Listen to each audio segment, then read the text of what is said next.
Um, all the talk coming in was this course was going to play a little tougher. Just early impressions of what you saw out there. Yeah, I thought it would play tougher too, honestly. I got rid of the two most scoreable holes and turned them. Not only did they just slap a four onto where it used to be a five. I mean, I think they made the tee shots a little. I don't know if they made the tee shot on 7 tougher, but the tee shot on 17 I feel like is a little tougher now. And so it's really, you know, on paper it is more challenging. Very soft, which helps. But I mean, I played great. I didn't I don't think I took advantage of a super easy course. I think I played great, which was fun. You had a tough season. Did you have any sense coming into this week that a round like this was in the cards? Or You know, I'm really consistent in my process, and I work really hard, and I always think I'm close to playing well. But you do start to have those questions and doubts when, I thought I was close all year, and I haven't had any kind of breakthroughs. So, you know, those doubts and fears and anxiety, they start to creep in. But I've stayed consistent to my process, and I'm really proud of the work that I put in, the way I prepare. So I know I'm capable of this. It's nice to see it for one round. I'd like to be able to keep it going for a whole tournament and then string some of them together. Yeah. Peter, you've done well here in the past. How much will you miss this course and this experience? I'm determined to get it back on the tour. Not that I have any say in that anymore, but I'm not giving up hope. I want to come back. Does it with all the changes? Does it still feel like a Donald Ross course to you? Yeah, absolutely. I mean, I think it feels more like a traditional Donald Ross because the cross bunkers are now in positions where they're really in play, and that's I'm from Knoxville, Tennessee. I'm lucky to have 3 really good Donald Ross courses there that all take care of me pretty well, and a couple of them haven't been touched. Like a couple of them are like Clutson, like the bunkers. The bunkers here actually remind me kind of almost more of a Donald Ross course now. Like the fescue is such a awesome look visually, but even if that wasn't there, the way the course would play is still tremendous, like absolutely tremendous. You gained 100, made 146 feet of putts today, but you also had one of your best approach weeks in a long time. Is there anything you've been working on relative to your approach game? Yeah, I've been working on all of it. Nothing specific. I'm always trying. We know the name of the game. It's driver between the left rough and right rough. Approach shots on the green, hopefully in the right section, hopefully below the hole, but that doesn't always matter. And so I'm always working on ways to control that ball a little more, and hasn't really shown, but I've been consistent in the work. It hasn't changed. It's just I'm building. It's like the iceberg, they say. I'm building and building. There's a lot going on below the surface, so hopefully this is just the tip of it.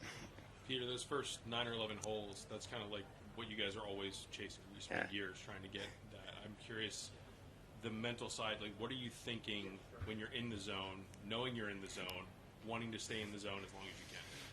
Yeah, it's cool when you're there. You don't have to think tons, which is really nice. But especially for me, I mentioned, I think I definitely do have. I've been carrying some anxiety and some fear around the game lately because I want to keep doing this. This is a job that I love. It's a job I dreamed of as a kid, and I've gotten to do it for a really long time, and I'm thankful for that. But I'm not ready to be done yet either. I want to keep doing it. So, when you're in that zone, it's just, I think you just try to.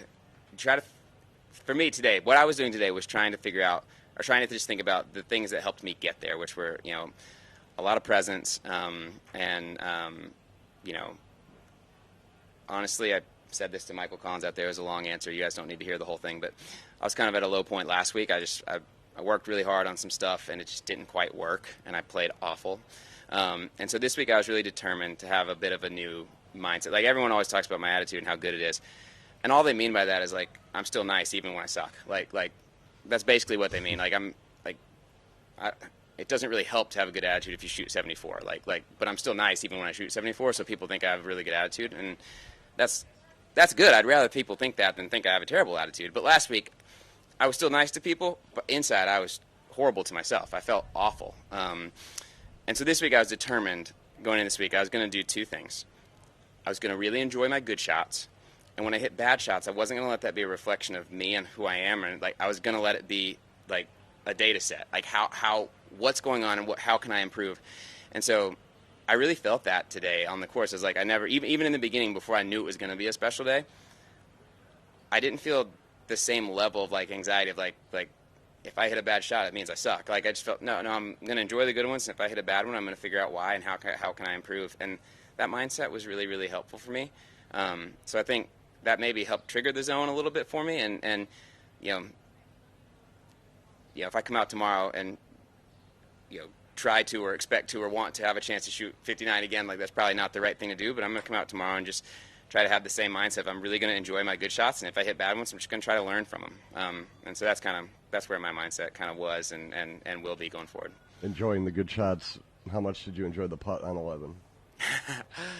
Yeah, it was tremendous. I mean, the putt on 11 is one I'm just honestly like the hole is your target, but no real mindset. Like I'm not staying over the putt trying to make it. I'm just really hoping the next one's a tap in, and so to do one better and get to go pick it up out of the hole, awesome.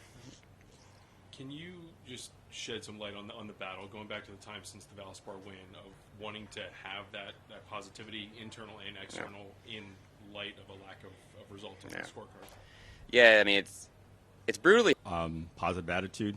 What would you tell amateurs, high handicappers who get angry and throw clubs on the course? Yeah, I would just say don't keep score. Like go out and like your score would be how many good shots did you hit today? Like what stories? Like when you leave here, your story doesn't need to be, oh yeah, I shot 94. Your story needs to be, oh, on the fourth hole I hit a drive and it actually had draw on it. It was the first time I've ever done it. It was beautiful. And like play golf for your good shots. Don't play golf so you can compare your score to your. I mean, people love to compete, and that's a cool thing about our game is with handicap system you can compete across levels.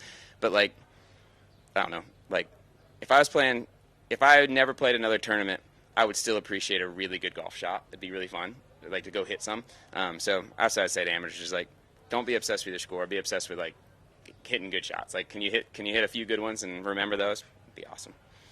Peter, you mentioned your family, and we all know how much they mean to you. And we know about the yellow ball. Does that sentiment still exist, that it still makes you smile and think of your kids? Yeah, it sure does. I mean, Hatcher, who told me to play the yellow ball in the first place, he's over. He could care less. But it still makes me think of him, so it works. What are your goals? Were you reassessing your goals at all entering, we got 2 weeks left in the regular season, but even looking at the fall, it seemed like you had some real balance going on about a path forward. How were you kind of looking at goals for the rest of the season entering this? Yeah, so definitely a couple weeks ago I called my coach and I told him, I said, I want to play great now. Like I want to play great now. This is important. I said, but I have half an eye toward the fall because the fall is, I think 6 or 7 events that I'm going to. I probably won't play Japan. I'd love to. We'll see. But so 7 events that I will get in. Awesome sponsors, awesome venues, awesome FedEx Cup opportunities. So I'm really pumped. But my vision is very much inclusive of I need to be top 100 at the end of the fall. That's kind of where my mindset is geared. Obviously an amazing round today. Super fun. Go out tomorrow and be as present as I can and maybe string a few of these together, and then I can reassess that. But definitely that's where my mindset is. I want to build toward being top 100 at the end of the fall.